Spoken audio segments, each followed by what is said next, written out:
Welcome back guys to my channel Functional Science.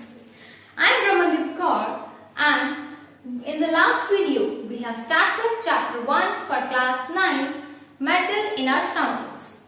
We have already discussed the characteristics of metal and now in this video we will study about the states of metal. We know that there are 3 states of metal. Number 1 solid, number 2 liquid and number 3 gas. Discoveries चल रही हैं, new state discover हो रही हैं और 2 state discover हो भी चुकी हैं, दैट इज प्लाज्मा एंड बोस-आइंस्टाइन। लेकिन उसकी डेप्थ में हमने नहीं जाना, हमने सिर्फ ये 3 स्टेट्स पे फोकस करना है क्योंकि हमारे सिलेबस में यही है। अब हम जल्दी से इनके वन बाय वन कैरेक्टरिस्टिक्स देखते हैं, इनके प्रॉपर्टीज देखते हैं, ये कैसे होते हैं, कैसे फंक्शन करते हैं, ये सब देखते हैं। So let's start with the first state that is solid. अब सॉलिड कैसे होते हैं? सॉलिड हार्ड होते हैं, रिजिड होते हैं, इनकी वॉल्यूम फिक्स होती है,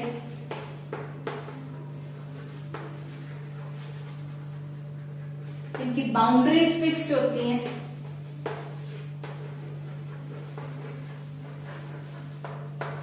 इनको हम कंप्रेस नहीं कर सकते,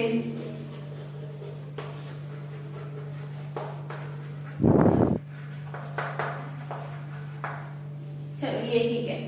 जिसने मेरी लास्ट वीडियो देखी है उनको पता होगा मैंने 2 न्यू टर्म्स इंट्रोड्यूस की थी, that is number 1 intermolecular distance and second is intermolecular force of attraction.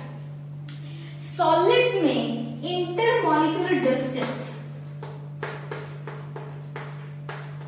बहुत कम होता है लेकिन फोर्स उतना ही ज्यादा होता है। ठीक है, कुछ सॉलिड्स के एग्जांपल लेते हैं जैसे पेन, पेपर, टेबल, चेयर, ये चौक, ये सब सॉलिड है।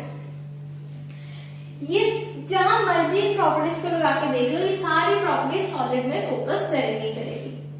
सॉलिड में जो पैकिंग होती है वो ऐसे होती है।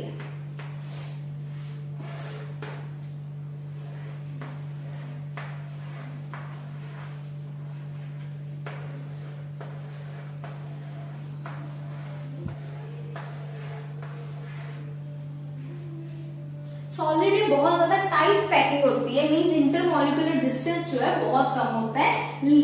जितना कम डिस्टेंस होगा उतनी ज्यादा इनमें अट्रैक्टिव फोर्सेस होंगे, means intermolecular force of attraction is very high. जरूरी नहीं कि सॉलिड्स हमेशा सिमेट्रिकल हो, जरूरी नहीं वो अनसिमेट्रिकल हो। सॉलिड्स में 2 तरह के होते हैं, crystalline solids and amorphous solids. Crystalline solids होते हैं सिमेट्रिकल, जैसे ए वाले अरेंजमेंट है। एम्फोरस सॉलिड्स होते वो भी हार्ड है, ये प्रॉपर्टीज उनमें भी होती हैं लेकिन उनमें इंटरमॉलिक्यूलर डिस्टेंस भी कम होता है, सिमेट्री नहीं होती। एक ऐसे चल रहा है, एक ऐसे कहीं भी अरेंज होते हैं, कोई बड़ा कोई छोटा, ये एम्फोरस सॉलिड्स होते हैं। चलो ये बियॉन्ड का सिलेबस है, आपके सिलेबस से बाहर है, हमें ये प्रॉपर्टीज पे फोकस करना है। और जो क्वेश्चन पेपर्स में आते हैं वो क्या है, पेपर्स में क्वेश्चन आते हैं कि जैसे स्पॉन्ज है, हमें पता है स्पॉन्ज क्या होती है, बहुत कंप्रेसिबल होती है। क्यों होती है? अगर वो कंप्रेसिबल है, सॉलिड हम कह रहे हैं कि नॉन कंप्रेसिबल है, मींस स्पॉन्ज एक सॉलिड नहीं है। लेकिन ऐसा नहीं होता। स्पॉन्ज में क्या होता है,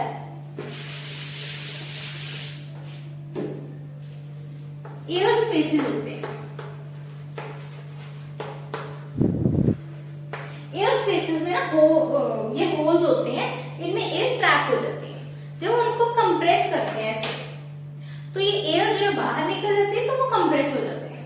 जब हम फोर्स रिलीज कर देते हैं तो ये एयर वापस उनमें चल जाती है, वो अपने फोर्स पे आ जाते हैं। दैट इज व्हाई स्पॉन्ज एक लिमिट तक कंप्रेस हो सकते हैं, बियॉन्ड लिमिट कंप्रेस नहीं हो सकते। क्यों? क्योंकि वो एक सॉलिड है। और एक रबर बैंड की एग्जांपल ले लेते हैं। रबर बैंड को हम खींच सकते हैं, क्यों? जैसे ये रबर बैंड है, इसको हम खींचते हैं तो ये स्ट्रेच हो रहा है, रिलीज कर देते हैं तो अपने ओरिजिनल शेप पे आ रहा है। क्यों? क्योंकि इसमें एक प्रॉपर्टी है that is known as elasticity. ये इलास्टिक है। इलास्टिक प्रॉपर्टी क्या होती है, जब हम इसको खींचते हैं तो इनमें एक फोर्स होता है, इनके फोर्स, ये इलास्टिक में खींचा जा सकता है। मैं इसको ऊपर फोर्स लगाया, ये इसके लेंथ इंक्रीज हो गई, मैंने फोर्स रिलीज कर दिया, ये अपने ओरिजिनल शेप पे वापस आ गया। ये जब अपने ओरिजिनल शेप पे वापस आ रहा है, that is why this is solid. और एक और क्वेश्चन आता है पेपर में, जैसे हम चीनी है, शुगर क्रिस्टल, वो बहुत छोटे होते हैं साइज में, बिल्कुल ऐसे छोटे छोटे क्रिस्टल्स होते हैं। एग्जाम्पल लेते हैं, अगर हम चीनी को एक ग्लास में रख रहे हैं और एक बाउल में रख रहे हैं, तो क्या होगा, चीनी उसका शेप ले लेगी। लेकिन हमने इधर देखा था, इनकी कैरेक्टरिस्टिक्स में देखा था कि ये तो फिक्स शेप के हैं, ये अपनी शेप चेंज नहीं करते। फिर इसका रीजन क्या है? इसका रीजन बड़ा सिंपल है कि चीनी जो है वो अपने शुगर क्रिस्टल है वो बहुत स्मॉल है। एक शुगर क्रिस्टल अपनी शेप चेंज नहीं करता, बहुत सारे शुगर क्रिस्टल्स जब होते हैं उनके इंडिविजुअल शेप जो है फिक्स होती है, लेकिन वो कंटेनर की शेप इस करके ले लेते हैं क्योंकि वो ऐसे अरेंज हो जाते हैं। आप समझ रहे हो ना कि बहुत छोटे हैं, अगर हम पाउडर को भी किसी भी शेप में अरेंज करेंगे तो वो हो जाएगा। क्यों हो जाएगा? क्योंकि वो उनके इंडिविजुअल क्रिस्टल्स बहुत छोटे हैं। So we have completed our solids and now let's start to the next stage, that is liquid. अब लिक्विड है, पानी हम सब पीते हैं, गर्मियों में तो बहुत प्यास लगती है वैसे।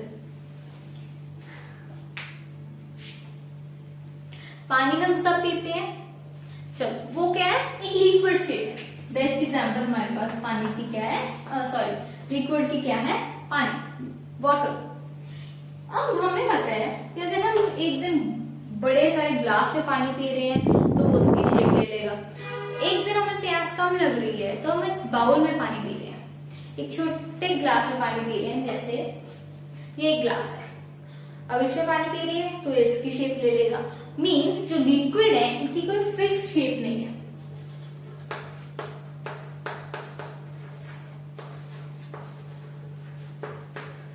एक ग्लास मैंने ऐसे पकड़ा हुआ है, ये ऐसे पानी इसमें पड़े, लेकिन इसको अगर मैं कंप्रेस कर दूं तो ये अपनी शेप चेंज कर लेगा।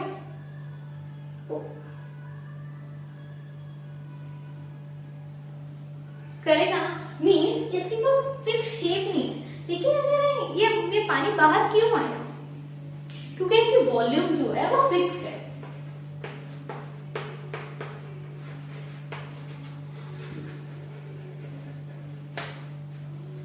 इनकी कोई शेप फिक्स नहीं है, लेकिन वॉल्यूम फिक्स है। सॉलिड्स में हमने देखा था कि उनकी शेप भी फिक्स है और वॉल्यूम भी फिक्स है, और ये इतने रिजिड नहीं है, ये कंप्रेसिबल हैं।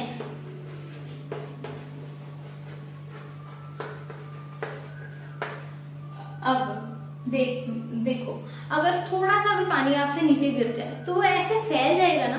क्यों? क्योंकि इसमें प्रॉपर्टी है फ्लो की, इट कैन फ्लो, ये बहुत इजीली फ्लो करता है।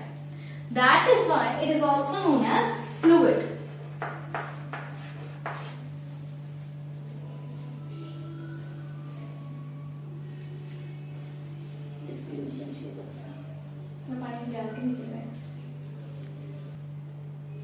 चलो, एक जो प्रॉपर्टी बहुत इंपॉर्टेंट है लिक्विड्स की, जो सॉलिड्स में नहीं है, दैट इज डिफ्यूजन। अब जिन्होंने मेरी लास्ट वीडियो देखी होगी, वैसे मैं रिकमेंड करूंगी कि आप वो वीडियो देख के इस वीडियो पे आए, उनको पता है कि डिफ्यूजन क्या है। डिफ्यूजन की हमने डेफिनेशन की थी, the intermixing of particles of metal. जब पार्टिकल्स मिक्स हो जाते हैं तो उनमें डिफ्यूजन होती है। अब सॉलिड्स में डिफ्यूजन क्यों नहीं थी? मैंने आपको बताया था कि सॉलिड्स में जो शेप है वो फिक्स्ड है, वो उसकी वॉल्यूम फिक्स्ड है, वो रिजिड है, नॉन कंप्रेसिबल है, ठीक है। एक और बात मैंने बताई थी कि उनमें इंटरमॉलिक्यूलर फोर्स ऑफ अट्रैक्शन बहुत ज्यादा है। अगर वो एक दूसरे को बहुत अट्रैक्ट करेंगे तो वो डिफ्यूज नहीं कर पाएंगे। लिक्विड्स में इंटरमॉलिक्यूलर फोर्स ऑफ अट्रैक्शन है, लेकिन सॉलिड से कम है, इसलिए वो डिफ्यूज कर सकते हैं। मींस लिक्विड्स डिफ्यूजन की पावर शो करते हैं, सॉलिड्स डिफ्यूजन की प्रॉपर्टी शो नहीं करते। इसकी बड़ी अच्छी एग्जांपल है, हम फिश, इक्वेटिक एनिमल्स, फिश है, क्रोकोडाइल है, फ्रॉग है, ये सब पानी में ऑक्सीजन ले सकते हैं। क्यों ले सकते हैं? मीन्स पानी में ऑक्सीजन आई कैसे? पानी में ऑक्सीजन ये वाली नहीं होती, ये वाली ऑक्सीजन कंपाउंड की फॉर्म में होती है। ये पानी में मीन्स जो फिश है वो ये वाली ऑक्सीजन वाटर में से नहीं लेती, पानी में अलग ऑक्सीजन गैस डिसॉल्व होती है। क्यों डिसॉल्व होती है? क्योंकि वो शो करते हैं प्रॉपर्टी ऑफ डिफ्यूजन।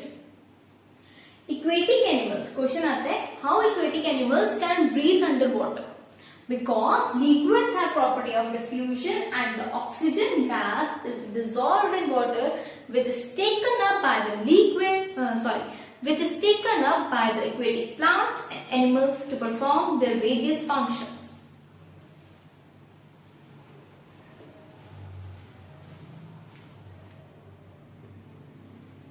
अब हमें देख लिया कि पानी में डिफ्यूजन होती है, मीन्स लिक्विड्स में डिफ्यूजन होती है, लेकिन उसका रीजन क्या है? क्योंकि इसमें इंटरमॉलिक्यूलर डिस्टेंस कम है। अगर इंटरमॉलिक्यूलर डिस्टेंस नहीं होगा तो पार्टिकल्स जो है वो इधर उधर मूव करेंगे, पार्टिकल इधर भी जा सकते, इधर भी जा सकते, कहीं भी जा सकते हैं। अगर ये मूव करेंगे तो इनकी डिफ्यूजन इंक्रीज करेगी, मीन्स दूसरा पार्टिकल इनमें आके इजीली बैठ सकता है। That is why liquids have high diffusion, और इससे ये भी प्रूव होता है कि लिक्विड्स का इंटरमॉलिक्यूलर डिस्टेंस कम है। अगर इंटरमॉलिक्यूलर डिस्टेंस कम है तो फोर्स की वैल्यू खुद ही ज्यादा हो जाएगी।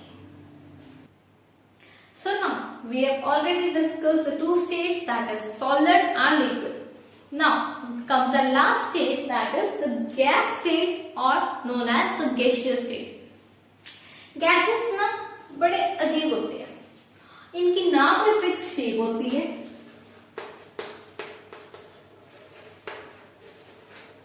और ना ही कोई वॉल्यूम फिक्स होती है। जहां मर्जी रख दो इन्होंने वही ले लेते हैं। चलो शेप तो फिक्स नहीं है, वो लिक्विड्स की भी नहीं थी, लेकिन वॉल्यूम कैसे फिक्स नहीं है? वॉल्यूम तो अगर हमने 1 मोल ऑफ गैस लेने आए तो 1 मोल ही रहेगा, वो चेंज नहीं हो सकता। वॉल्यूम फिक्स इस करके नहीं है क्योंकि इनमें इंटरमॉलिक्यूलर फोर्सेस इंटरमॉलिक्यूलर डिस्टेंस बहुत ज्यादा है। एक मॉलिक्यूल यहाँ पड़ा होगा, एक मॉलिक्यूल यहाँ पड़ा होगा, इसने इधर उधर मूव करना है, जहां मूव करेगा वहां उसकी वॉल्यूम ले लेगा। आपकी बुक में एक एक्टिविटी है, उन्होंने एक सिरिंज ली हुई है,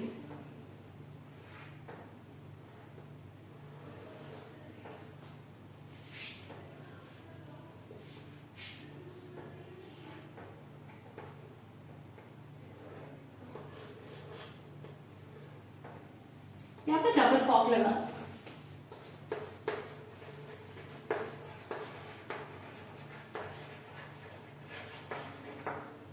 अब ये पिस्टन है,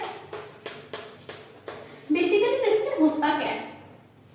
पिस्टन होता है जहां से हमने फोर्स लगाना है, यहां से मैंने फोर्स लगाना है तो ये पिस्टन है। इसमें भी गैस है,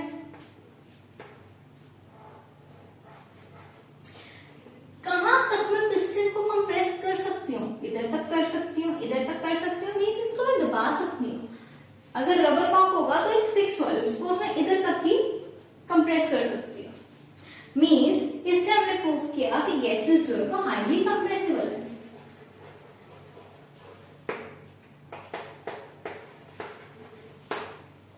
गैसेस बहुत इजीली कंप्रेस हो सकती है, रीजन वही है इंटरमॉलिक्यूलर डिस्टेंस।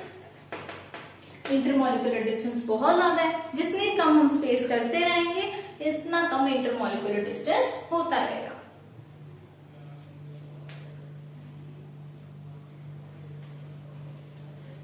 अब बेस्ट एग्जांपल क्या है कंप्रेस्ड गैस की?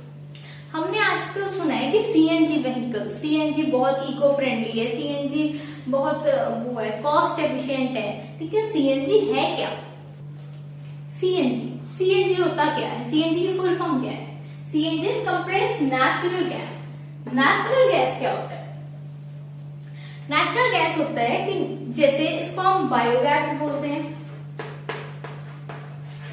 क्यों बोलते हैं? क्योंकि ये बनती है एक ऑर्गेनिक सब्सटेंसेस से, जैसे cow dung, plant waste, animal waste, इन सबसे ये गैस बनाई जाती है। बायोगैस प्लांट्स होते हैं, वहां इनकी स्लरी स्टोर कर देते हैं, उनमें बैक्टीरिया डालते हैं, बैक्टीरिया ये गैस रिलीज करता है। इसका मेन कंपोनेंट होता है मीथेन।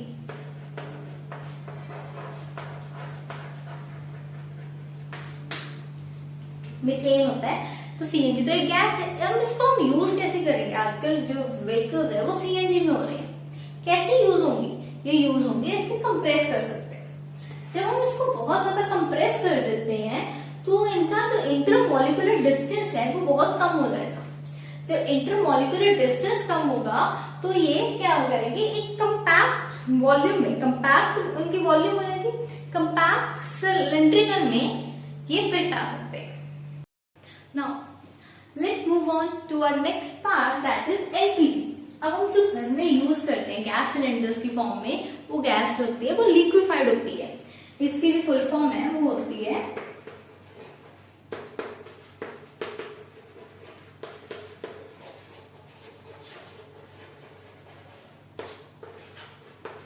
Liquefied petroleum gas. जो हमारे घर में सिलेंडर्स आते हैं उसमें हम कभी लाके देखना वो लिक्विड होता है, लेकिन हम कहते हैं कि गैस खत्म हो गई। ये क्यों? क्योंकि वो गैस है वो लिक्विफाई की जाती है। मींस गैस को हम लिक्विफाई भी कर सकते हैं। लिक्विफाई का मतलब क्या है कि अब गैस को हम लिक्विड में भी चेंज कर सकते हैं। इसको चेंज करने के लिए दो कंडीशंस है। वन इज प्रेशर बहुत कम चाहिए, सॉरी प्रेशर बहुत ज्यादा चाहिए। एक मिनट, गैस को लिक्विफाई करना मीन्स गैस को लिक्विड बनाना, इसके लिए हमें दो कंडीशंस चाहिए।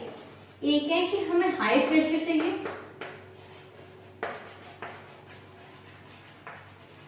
दूसरा टेम्परेचर बहुत कम होना चाहिए। अगर ये दो कंडीशंस प्रेजेंट होंगी तो गैस को हम लिक्विड में भी चेंज कर सकते हैं। कैसे करेंगे कि जो गैस है जिसका इंटरमॉलिक्यूलर फोर्सेस ऑफ अट्रैक्शन बहुत कम है और इंटरमॉलिक्यूलर डिस्टेंस बहुत ज्यादा है, इसका अगर बहुत ज्यादा प्रेशर लगाएंगे तो इसका इंटरमॉलिक्यूलर डिस्टेंस जो है वो कम कर सकते हैं।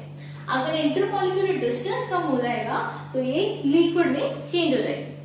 अब गैस को लो हाई प्रेशर तो ठीक है चाहिए, लो टेम्परेचर में चाहिए, क्योंकि जितना कम टेम्परेचर होगा उतनी कम इसकी काइनेटिक एनर्जी होगी।